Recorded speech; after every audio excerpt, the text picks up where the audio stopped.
It has to be said that the questions posed over the last days have created for us a conundrum, an enigma, or even, we might say, an impasse. And those questions are,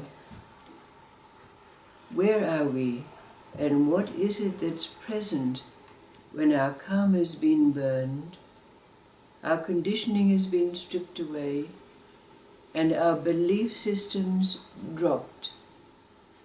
And the other question is, what is our relationship with life now? But when we look at the burning of karma, the stripping away of conditioning and the dropping of beliefs, we have to liken it to an onion that's been peeled.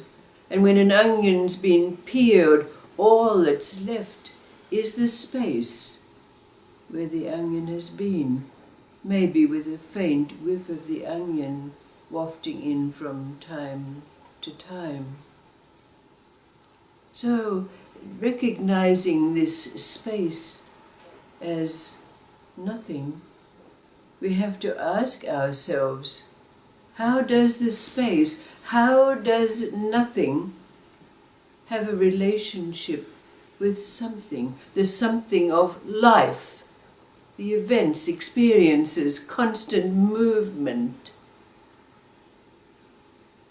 So perhaps we have to change this question and turn it around and ask the question, what is life's relationship to us now?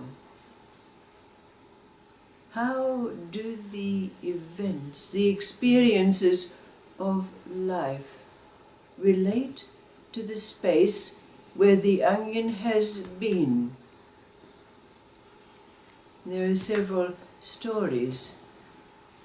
The first is a story about an old, wise monk who'd been in the monastery for many decades. And he received a communication from his brother in a far distant place. And that communication related that his brother's son had become a ne'er-do-well, a wastrel. So the old monk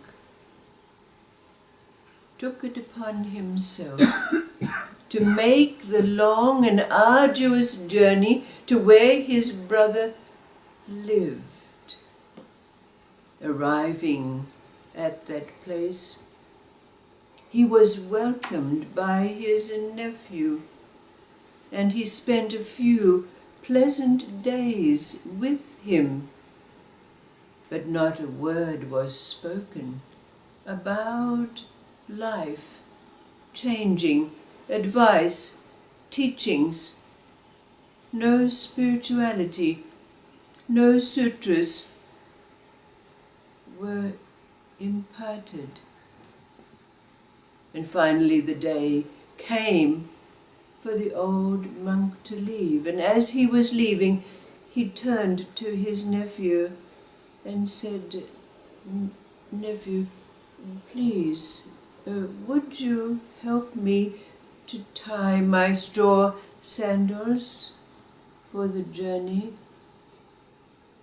And then he said to his nephew, "Life's moments are short. Take good care of yourself." And he left.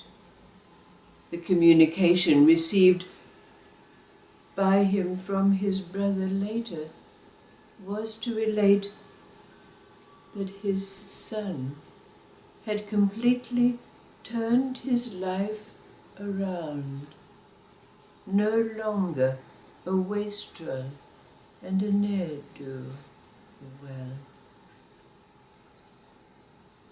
And then there's the story of the king. He had a prosperous kingdom, wealthy, peaceful. He had a large palace with all the trappings, a harem filled with beautiful women.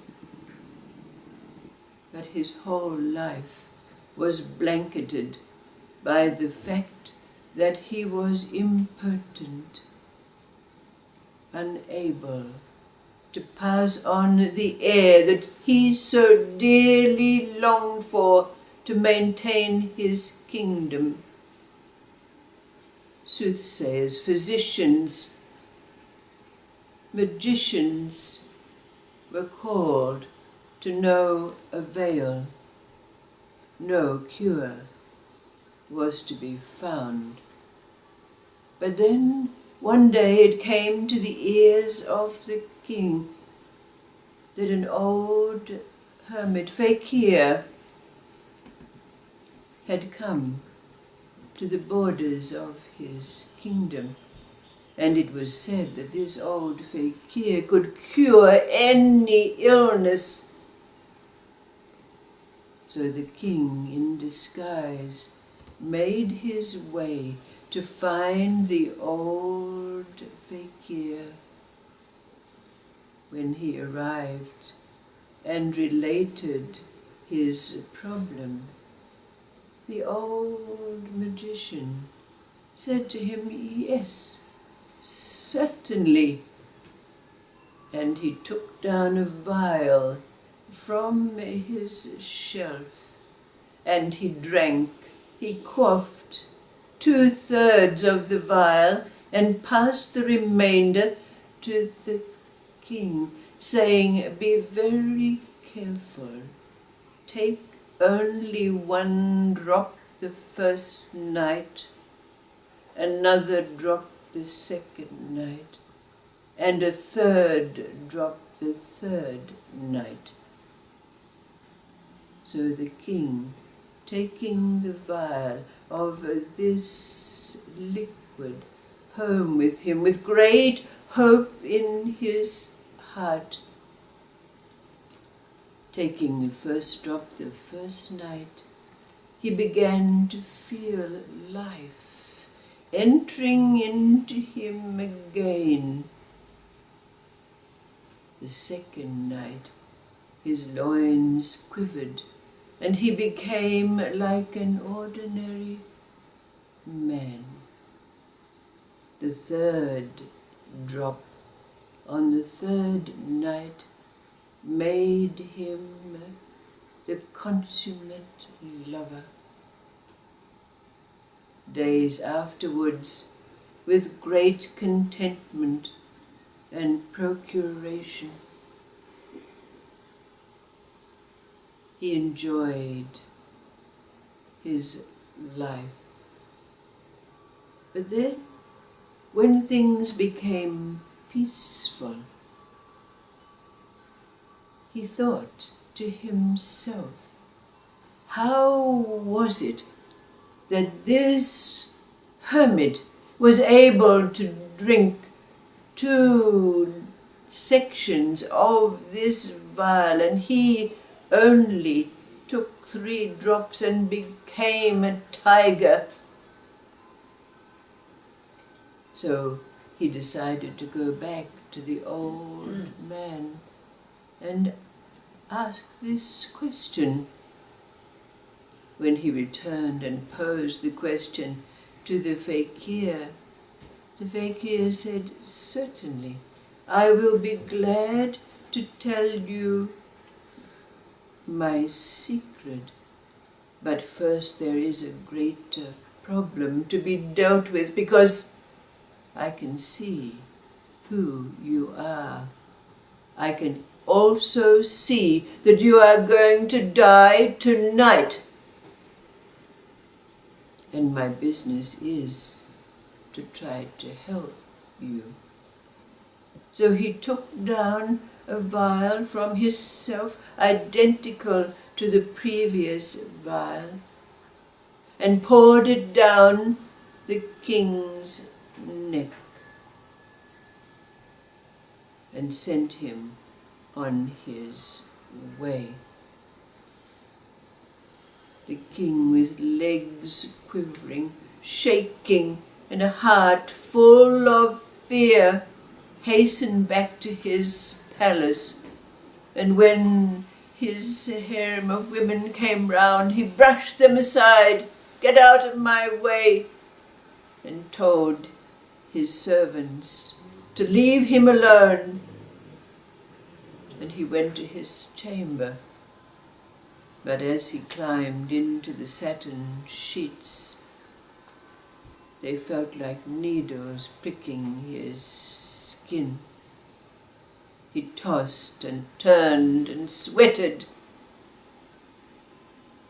Every moment of that night lived in great fear and anticipation of death.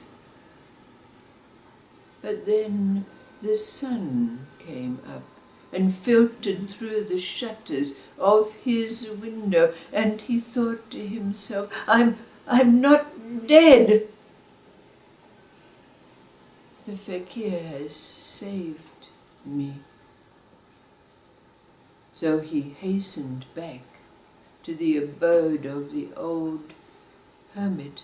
The old hermit said, "Yes, yes, I knew you were not going to die, but I wanted to bring to you an awareness." The awareness that fear in any form can cover any experience of life. So the first time when you had 3 drops and you became a tiger in bed, and yet on the second occasion drank a whole vial with no effect as before. This is the lesson, the awareness that has been wrought. Learn it well. But before he left, the old fakir imparted to the king the secret of how he, as an old celibate monk, could imbibe the elixir with no effect.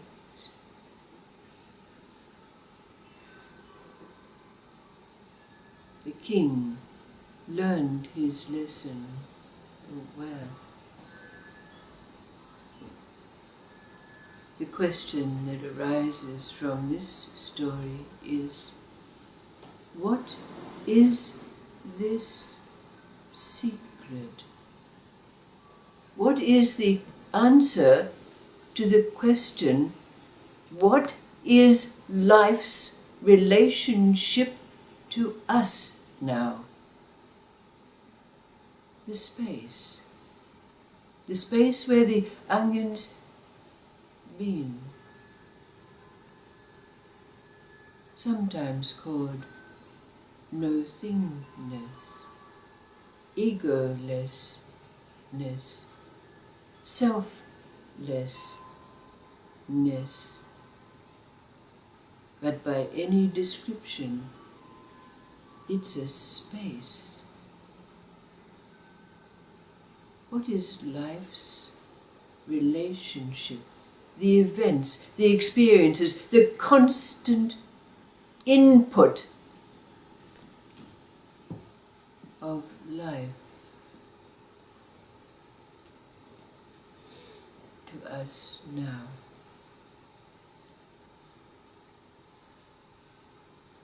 What is life's relationship to you?